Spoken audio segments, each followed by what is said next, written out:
Être chrétien ne suffit pas. De toute façon, on le sait, Oui. on le voit dans nos églises.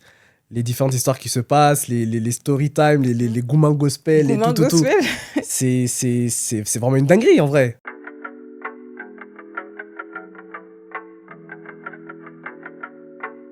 Bienvenue dans la rubrique Allo Pasteur, une rubrique où on va lire vos story time et je serai accompagnée d'un pasteur qui va répondre à vos problématiques. Alors aujourd'hui, je suis avec pasteur Romaric. Bonjour, Yo, ça va? ça va et toi? Ça va. Je suis très heureuse d'être là. Alors, parle-nous un peu de toi. Présente-toi. Ben, pasteur ORK, pasteur Romaric, pasteur Olivier. Bon, chacun choisit voilà, comment il veut m'appeler. Je suis l'un des pasteurs du coup de Elite of God. Oui.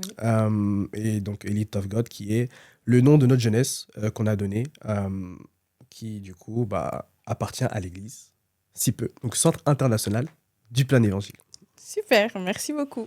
Bon, sans plus tarder, je vais commencer à lire une première story time. Mhm. Donc, bonjour, j'espère que vous allez bien. Je voudrais vous poser une question assez personnelle. J'ai regardé un de vos lives sur YouTube et étant donné que je n'ai pas de pasteur à qui m'adresser, je viens vers vous. Ça fait maintenant 1 an que je suis avec mon copain. Ok. On est dans une relation à distance et je me posais des questions sur l'abstinence avant le mariage.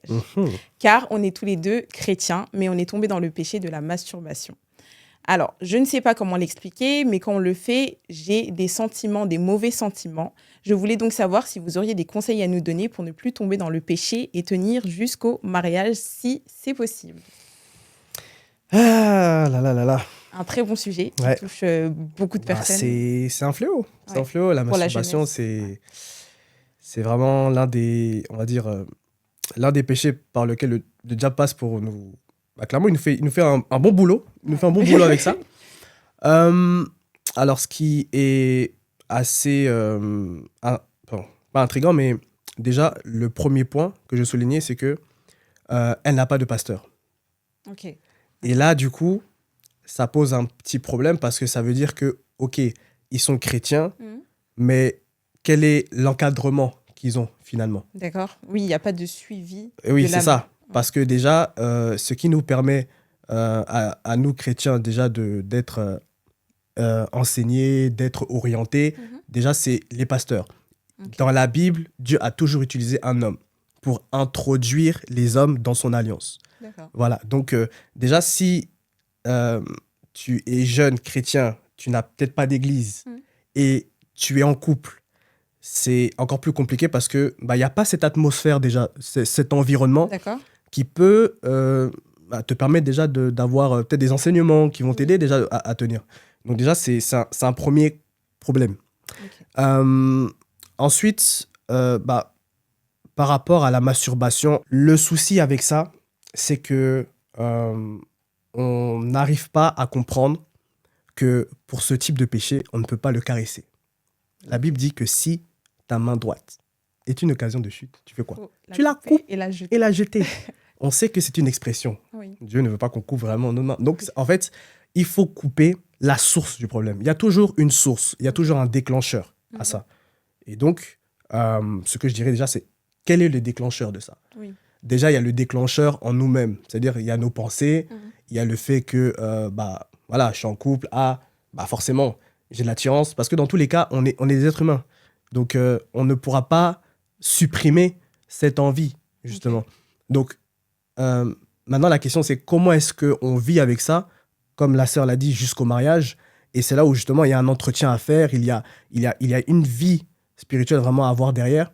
Et puis, il y a quelque chose aussi que j'ai souligné, que j'ai constaté, en fait, quand je vois la vie de Jésus, Oui. quand je vois comment lui s'est préparé pour son ministère, je vois que en fait, finalement, on est assez loin de ce que Jésus a fait. Pourtant, il a dit, soyez mes imitateurs. Imitateur, oui. Et pourtant, quand on remarque la vie de Jésus, qu'est-ce qui s'est passé après le baptême? Directement, la première des choses que Jésus a fait, c'est qu'il allait dans le désert. Ok. Et j'ai l'impression que, bon, je sais pas à quel niveau ça se trouve, si c'est au niveau des pères, des pasteurs, etc. Mais j'ai l'impression peut-être qu'on n'a pas trop fait attention à ce point, c'est-à-dire la mort à soi. Le fait d'aller dans le désert et vraiment passer du temps pour tuer en fait notre chair. Donc, ça serait une sorte de mise à part, se mettre à part pendant un temps précis C'est ça, pour vraiment se recentrer sur notre spirituel. exactement. Soit.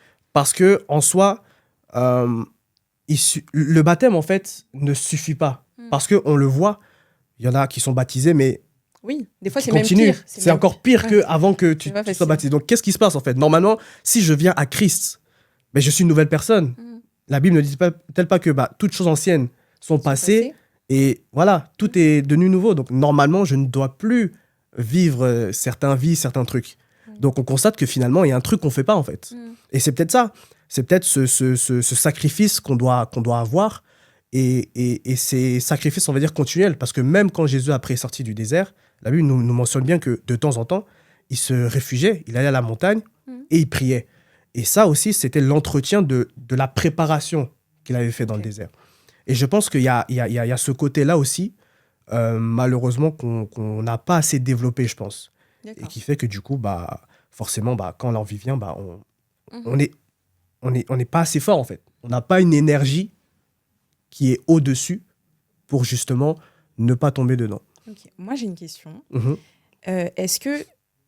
Enfin, elle souligne qu'ils sont tous les deux chrétiens. Est-ce que ça suffit de se dire, comme je suis avec un chrétien, une chrétienne, ça va être, on va réussir à attendre le mariage. Est-ce que c'est suffisant? Mais c'est ça, en fait. Être chrétien ne suffit pas. De toute façon, on le sait, on le voit dans nos églises. Les différentes histoires qui se passent, les story time, les gourmands gospel, tout. C'est vraiment une dinguerie, en vrai. Mais parce que être chrétien, ça suffit pas. Est-ce que, du coup, être chrétien, c'est seulement, ok, je crois en Jésus et je suis chrétien, ou bien je suis chrétien et j'ai la vie de tous les jours qui match, en fait, avec le fait que je sois chrétien. Donc là, ça serait vraiment le statut de disciple de Christ et plus simplement chrétien. C'est ça. Ok. Après, bon, c'est vrai que souvent on dit oui, chrétien, bon, on n'aime pas trop ce mot parce que finalement, ceux qui ont donné le nom chrétien, ce sont eux, c'est des personnes qui ont vu des personnes, dans l'Acte des Apôtres, des personnes ont vu, on dirait qu'ils font comme le gars qu'on appelle Jésus-Christ. Donc, c'est des chrétiens. Ok, mais bon, finalement, ça veut dire plus ou moins la même chose parce que si quelqu'un qui n'est pas chrétien constate que tu fais comme Christ, finalement, c'est plutôt une bonne chose, en vérité. Oui. Donc, c'est vrai qu'on a tendance, de temps en temps, à avoir le mot chrétien un peu de manière péjorative, mais finalement, c'est plutôt une bonne qualité. Enfin, à partir du moment où vraiment ta vie de tous les jours match avec justement le fait de ressembler à Christ. D'accord. Est-ce que tu aurais un dernier conseil à donner avant qu'on passe à l'autre témoignage? Donc, oui, pour résumer, il faut que cette sœur se fasse encadrer parce que on oublie à chaque fois, souvent, ok, je vois une sœur, elle me plaît, on se plaît, ok, je vois que aussi c'est réciproque, allez, boum, j'entame la relation, et finalement, on se rend compte que, après, tout laisse. Parce que, tout laisse. Parce qu'en fait, il n'y a pas d'encadrement. Il n'y a pas d'encadrement, on est jeune, on est inexpérimenté, ou on a l'expérience du monde. Donc, du coup, on pense que c'est bon, on maîtrise. Alors que, on ne fonctionne pas comme le monde, on ne peut pas fonctionner comme le monde. La marche pour aller au mariage en Christ ne peut pas être la même que dans le monde. C'est forcément différent. Oui. Donc, l'encadrement est le souci numéro 1. Et puis après, bien évidemment, y a la vie de prière, il y a la vie de méditation qui aide justement à pouvoir canaliser aussi les pensées. Parce que finalement, ça part surtout aussi des pensées. Okay. Ça part souvent aussi des pensées. Et ma mère spirituelle m'a toujours dit que si tu n'arrives pas à contrôler tes pulsions au niveau de tes pensées, c'est parce que tu ne lis pas assez ta Bible. C'est vrai. Parce que la Bible dit que Dieu est dans sa parole. Dieu est littéralement la parole. Donc, si tu lis la Bible, ça veut dire que tu es en train de lire et tu es en train de faire tourner les mots de la Bible dans ta pensée. Et les mots de la Bible, c'est Dieu. Donc, en lisant la Bible, tu es en train d'imprégner ta pensée de la présence de Dieu.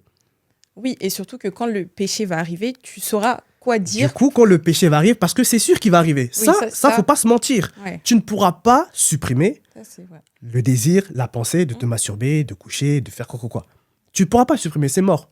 Mais avec la puissance mentale que nous offre la Bible, eh bien, tu auras cette capacité de résister. En fait, c'est ça le mot. C'est résister. Et on résiste avec l'aide de Dieu. D'accord. Alors moi, pour finir, sur les pensées, je tenais à dire aussi qu'au niveau des pensées, il ne faut pas se flageoler soi-même, surtout au niveau de ce péché-là. Souvent, quand tu tombes, après, tu as tendance à être sale, tu te sens sale. Et justement, en fait, c'est un cercle vicieux qui continue. Et dans tes pensées, en fait, comme tu dis, en fait, je ne peux pas revenir à Christ parce que j'ai fait ci, j'ai fait ça. Et en fait, tu ne reviens pas à Christ et tu retombes dans le même péché. Ouais. C'est ça. Tu culpabilises, tu te dis non, je ne vais jamais m'en sortir. À chaque fois, je tombe. Ouais. Mais non, faut surtout pas regarder à ça. Et puis, la Bible même le dit, invoquez-moi tant qu'il est encore temps. C'est-à-dire que tant que Jésus n'est pas encore revenu là, tu peux toujours l'invoquer, tu peux toujours dire Seigneur, pardon. Ouais, c'est ça. C'est ce que la Bible dit littéralement. Donc, faut surtout pas se sentir un peu oppressé par rapport à ça. Ok, donc on va passer au second témoignage, au second Let's go. story time. Alors, c'est un story time assez forte. J'ai été abusée à mes 5 ans et une fois de plus à mes 7 ans. Ah oui. Et je m'en suis rappelé que récemment, de ce fait que je ne suis pas guérie. Je m'en suis rappelé parce que j'ai été sexuellement agressée dans les transports en commun. Ah oui. Cette situation fait partie de l'une des plus grandes blessures que j'ai ressenties, car elle m'a fait perdre la possession de mon corps et la confiance en moi que j'ai pris du temps à récupérer. Là, toujours, on est dans un sujet qui domine, je dirais, beaucoup sur la génération actuelle, que ce soit femme comme homme, le viol. C'est vrai. Et les abus. D'ailleurs, à nos soirées sans filtre, c'est devenu comme monnaie courante de toujours avoir des témoignages anonymes, parce que on a cette séquence anonyme où chacun peut dire un peu quelque chose qu'il ne peut pas dire comme ça, oui. à découvert. Et le viol, ça revient en fait. On a l'impression que c'est devenu une normalité. Et ça, c'est vraiment fou. Ça, c'est vraiment fou parce que finalement, on se rend compte que on peut pas se rendre compte que en regardant ton frère ou ta sœur, elle a vécu ça, oui, tu vois. C'est vrai. Donc ça aussi, c'est vraiment un fléau. Du coup, oui, la sœur a dit quelque chose qui m'a interpellé, c'est que elle a vécu une agression dans le métro. Et c'est ça qui a rappelé, qui a fait revenir de nouveau. Et ça peut être très néfaste, très dangereux. Surtout, du coup, quand c'est pas traité. Du coup, parce que ça veut dire que c'est enfoui en toi, c'est caché. Et ça revient comme ça, et ça peut revenir à des saisons critiques même de ta vie, où Dieu, par exemple, a préparé une élévation particulière. Et là, boum, ça arrive, et puis ça peut tout chambouler dans le plan. Donc, c'est pour ça qu'il faut vraiment prendre le temps, quand tu sais que tu as vécu ce genre de traumatisme, de déjà toi-même t'examiner, de toi-même faire un constat dans ton cœur, et puis trouver aussi des aides. Parce que finalement, on se rend compte que le viol, comme pas mal d'autres choses, ça devient comme une prison. Et quand tu es en prison, tu ne peux pas sortir puisque tu es enfermé en prison. Oui. Il faut forcément quelqu'un à l'extérieur de la prison pour t'ouvrir. C'est pour ça que je vais insister là-dessus, parce que souvent, on n'a pas cette envie, peut-être, d'en parler. Oui. C'est pour ça que c'est important qu'on en parle et que vraiment ça soit quelque chose que les personnes se mettent en tête. Vous avez besoin d'aide. Il faut qu'on vous tire de là, qu'on vous sort de là. Oui, donc du coup, à cela, il faut bien évidemment la prière, il faut l'encadrement. Il y a les spécialistes aussi santé. C'est vrai qu'on n'en parle pas beaucoup. On n'en parle pas assez. Beaucoup. On parle beaucoup des pasteurs. Bon, c'est vrai, les pasteurs, les puissants, onctionnés, power, délivrance, tout. Ok, d'accord. Mais ça aide aussi. Dieu aussi a donné l'intelligence à pas mal de personnes par rapport à la santé mentale, etc. Donc, je pense que c'est important aussi de ne pas négliger cet aspect-là. Mais surtout dans certaines cultures, on est africain, hein, dans certaines cultures, il n'y a pas forcément les problèmes de maladies mentales, des choses comme ça. Oui, ça n'existe pas. Oui, ça n'existe pas, ou du moins, ils ne veulent pas que ça existe. Et du coup, quand tu entends psychologue, je dis, ouais, mais Mm. non, on n'a pas besoin de psychologue, ça c'est Ouais. pour certaines Ouais, personnes. ouais, c'est ça, c'est ça. Mais c'est pas normal, en Mm. fait. C'est pas normal. Oui, c'est un peu le problème ouais, de notre culture. Après, bon, ça dépend aussi de peut-être de l'endroit dans le monde où on se trouve. Mais je pense quand même qu'il y a moyen quand même d'avoir accès à ces aides-là. Et oui, encore vraiment insister, ne pas vraiment prêter attention à ça, à ces dires. Et vraiment, faites-vous aider, quoi. Parce Oui, que c'est c'est vraiment très important. important. Oui. Et puis, il y a forcément l'aspect aussi spirituel. Parce que forcément, un viol, donc il y a des liens Plein de choses, aussi hein. qui peuvent se créer par le contact sexuel. Il y a des alliances, il y a des choses au niveau spirituel que la personne peut te transmettre et ça peut être quelque chose de très, très négatif. On a eu des cas, malheureusement, où des personnes se sont faites violer, malheureusement, et puis elles ont développé un appétit sexuel démesuré. Mhm. Et pourtant, on peut penser que bah, ça peut dégoûter Oui, du sexe. mais des fois, Donc c'est en fait, l'inverse. c'est l'inverse. Et en fait, il y a de tout. Des fois, tu développes un appétit sexuel démesuré, ce fait que tu n'arrives plus du tout à te contrôler. Et des fois, bah, tu as le dégoût du sexe et du coup, tu n'as plus envie de te marier alors que Les hommes, du mariage, de plein de c'est choses. ça. Alors que la Bible dit qu'il faut qu'on se marie, il faut qu'on Oui. se multiplie. Voilà. Donc oui, ça c'est bon. Là, vraiment, on touche vraiment le côté spirituel. Et là, il faut vraiment quelqu'un qui a l'esprit, le discernement, le don aussi de délivrance. Parce que tant qu'on n'a pas prié pour ça, pour annuler par la prière cet acte, eh bien, il y a des vices malheureusement qui vont toujours perdurer. D'accord. Voilà. Donc c'est important aussi de le dire et de prier Dieu. Si par exemple, parce que malheureusement aussi, encore une fois, il y a beaucoup de jeunes qui se retrouvent dans cette situation et qui n'ont pas d'église et qui sont Oui, ça, livrés à j'entends. eux-mêmes. Mhm. Je les invite vraiment à faire cette expérience, à mettre Dieu au défi et juste de faire cette prière simple à Dieu. Seigneur, aide-moi, mets-moi quelqu'un sur mon chemin qui va m'aider à sortir de là. Parce que c'est vrai qu'aujourd'hui, on dit allez vous confier, mais on se rend Mais compte faut faire aussi attention, que. Ah En ce moment, être pasteur, C'est pas j'avoue que facile. c'est pas très stylé. Voilà, c'est pas très stylé avec tous les dramas qui se passent. C'est pas très stylé, on le reconnaît.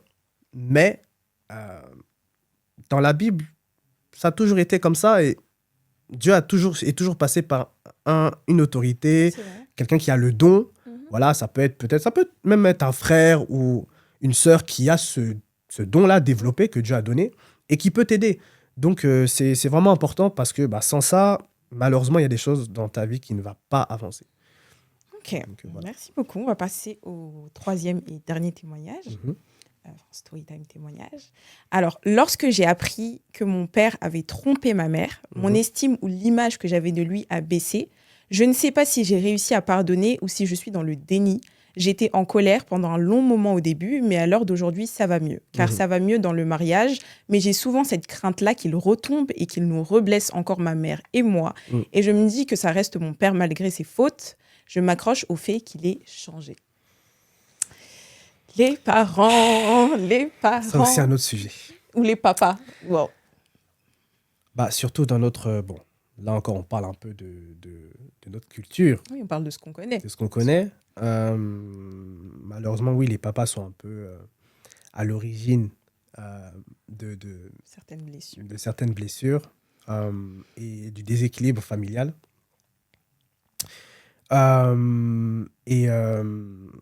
C'est, en tout cas, pour le cas de la sœur, c'est intéressant parce que au moins, la relation entre ses parents, ça s'est un peu arrangé.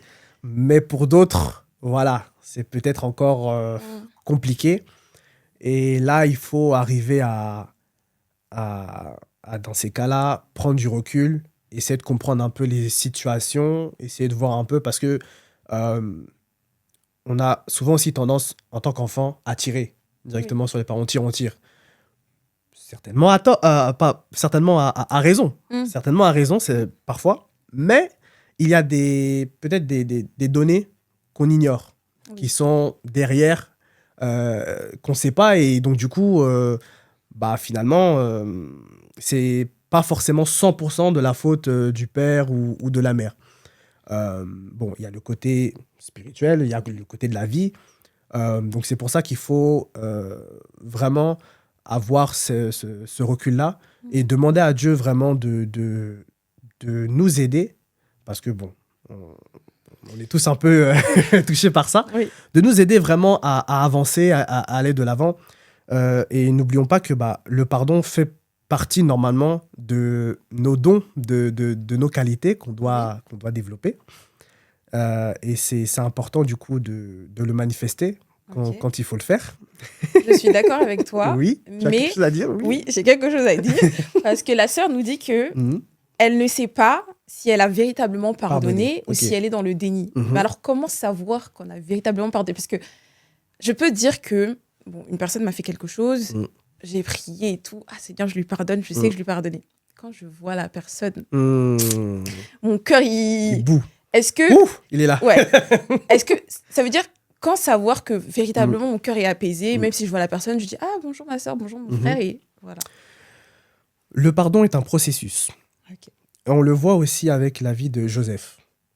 Joseph, dans la Bible, dans Genèse 39, 40 et après, on voit que Joseph va être vendu par ses frères. Et c'est une blessure qu'il va porter avec lui pendant à peu près 20 ans. Parce que c'est au bout de 20 ans plus tard qu'il va être gouverneur en Égypte et qu'il va retrouver justement sa famille qui sont dans le besoin, etc. Et ce qui est intéressant dans cette histoire, c'est que quand on regarde bien, Joseph a gardé ça et c'est au moment où il les a vus que tout est revenu, que le sentiment est revenu. On constate que dans un premier temps, il y a deux éléments qui sont dans le cœur de Joseph. Et on peut le voir par deux actions qui se passent. Donc, il revoit ses frères après tant d'années parce qu'ils sont dans le besoin, c'est la famine, et il n'y a qu'en Égypte qu'il y a de la nourriture. Et lui, c'est le gouverneur, donc c'est lui qui gère tout le côté nourriture, etc. Il les voit, et ce qui se passe dans un premier temps, c'est qu'il dit d'eux que c'est des espions. Il dit, attends, vous êtes qui? En fait, ce qui est marrant en plus, c'est que lui, il les a reconnus, mais eux, il ne les a pas reconnus. Et il dit, non, vous êtes des espions. Donc, directement, le fait qu'il les traite d'espions, ça nous montre déjà que là, C'était pas encore totalement... il l'a là. c'est vrai. Il l'a là. C'est vrai. Tu vois, il l'a encore là. Et c'est marrant parce que du coup, il leur dit, vous êtes des espions, je vais vous mettre en prison, vous allez mourir si vous me mentez, etc. Mais juste après, il les libère et il dit à ses serviteurs-là de leur donner ce qu'ils ont demandé et en plus de rajouter, en plus de ce Un qu'ils avaient supplément, ok. demandé. Et en plus de ça, l'argent qu'ils avaient donné pour recevoir les sous, Joseph dit, donne-leur leur argent. Donc tu vois que d'un côté, il a voulu manifester un peu, et d'un autre côté, on voit que, Il avait quand même... il y a quand même quelque chose qui se passe. Donc, on peut constater que pour savoir déjà si tu es dans le processus du pardon, c'est de voir si tu as ces sentiments-là, c'est-à-dire cette envie vraiment de passer à autre chose, cette envie vraiment d'aller, de t'améliorer. Enfin, comment dire, pas de t'améliorer, mais je veux dire d'aller mieux. Et si déjà tu n'as pas cette envie, déjà on ne peut pas dire que tu es dans le processus. Ok, d'accord. Voilà. Et d'ailleurs, c'est pas fini parce que après, il va jouer un peu avec eux. Encore une fois, ils vont revenir. Et ils vont dire oui, effectivement, on a constaté dans nos sacs qu'il y avait beaucoup plus que ce qu'on a demandé. On a retrouvé que même l'argent qu'on vous a donné, c'est encore dans nos trucs. Donc, Ils on est étaient désolé. étonnés. Oui, ils étaient étonnés. Vraiment, ils ont demandé pardon, tout. Le serviteur dit non, ne vous en faites pas. C'est déjà calculé. C'est votre Dieu. Il dit c'est votre Dieu. Il vous bénit, il vous a donné un trésor. Donc, ils sont là tranquillement, ils mangent et tout. Arrivé un moment, dans la tête de Joseph, ça pète. Il dit bon, allez prendre je crois que c'est un de mes gobelets ou bien un de mes verres en or. Mettez ça dans leur sac. Et puis, quand ils seront partis là, vous allez les attraper pour dire mais comment ça se fait que C'est dans votre sac. c'est dans votre sac. Donc, vous me volez. Moi, je vous reçois. Et vous Moi, faites ça je vous donne plus que les autres. Et c'est comme ça que vous me remerciez en prison. Donc, encore une fois, il va encore jouer avec eux. Donc, en fait, on comprend que, tu vois, on a envie souvent, mais il y a aussi la chair qui est là. Et en fait, c'est souvent aussi ce qu'on dit, c'est que quand il y a quelque chose comme ça qui est enfoui, il faut le sortir, il faut l'exprimer. Il faut que ça sorte. Parce que si ça ne sort pas, malheureusement, ben, ça va toujours être là, en fait. Il faut que réellement, par rapport, bon, là, on est dans le cas des parents, il faut qu'à un moment donné, ce que tu as à dire, que ça Oui, sorte. tu le dis Alors, à tes parents. je ne dis Oui. pas que forcément, toi qui es jeune, tu as 17 ans, tu vas Oui, aller regarder ton Après, il y a père des pour manières dire... de le dire. Voilà, il y a des mais- manières de le dire et il y a peut-être le temps aussi Oui, c'est de le vrai. faire. C'est vrai, c'est vrai. Voilà. Avec le temps aussi, on voit que on peut dire plus de choses qu'on n'avait pas l'occasion, l'opportunité De de dire. le dire avant. Mm. Donc, c'est important, du coup, de souligner ça. Donc, il y a, pour résumer un peu tout ce qu'on dit, il y a le processus. Donc, Mm. pour savoir si tu es dans le processus, il faut que tu constates que tu aies l'envie de le faire. D'accord. OK? Et après, il y a le temps. Mm. Voilà, comme on l'a vu avec Joseph. Bon, ça s'est passé à ses 17 ans, hein, Mhm. quand ses frères l'ont vendu. Il avait, je crois, environ 37 ans, donc un peu plus de 20 ans plus tard. Il a fallu du temps quand même. Donc, il y a du temps entre le moment où ça s'est passé et le moment où il a vraiment pu pardonner. Mhm. Et la Bible même nous le dit à la toute fin du livre de Genèse que Joseph pardonna parce que Jacob, leur père, était sur le point de mourir et il a dit à Joseph, s'il te plaît, pardonne Mhm. à tes frères. Et quand il a dit ça, Joseph a encore pleuré. Donc ça veut dire que même quand ses frères sont venus, même quand ils ont découvert que c'était Joseph, etc., il y avait encore un Un peu. petit truc, oui, c'est Et vrai. c'est quand Jacob est décédé que là, maintenant... Mhm. Donc, c'est un processus, il y a le temps, et il faut avoir cette envie. Et quand tous ces éléments sont réunis, maintenant, il y a Dieu aussi qui fait sa part Qui intervient. et qui intervient et qui nous aide à Ok. aller jusqu'au bout. Bah, merci beaucoup. Franchement, c'était très édifiant et j'espère qu'on pourra te revoir après pour une prochaine. Certainement, prochain si Dieu le veut. épisode. Si Dieu le veut. En tout cas, Ouais. merci beaucoup. Je ne sais pas si tu as une dernière chose à dire, un dernier verset à nous donner, quelque chose. Priez beaucoup, jeûnez, c'est important. C'est important, c'est vraiment important. C'est vraiment important. En tout cas, merci Ouais. beaucoup. Et que les gens n'hésitent pas à nous envoyer leurs témoignages, envoyer leur story time et qu'on puisse répondre sur ce plateau. C'est ça. Donc voilà, merci.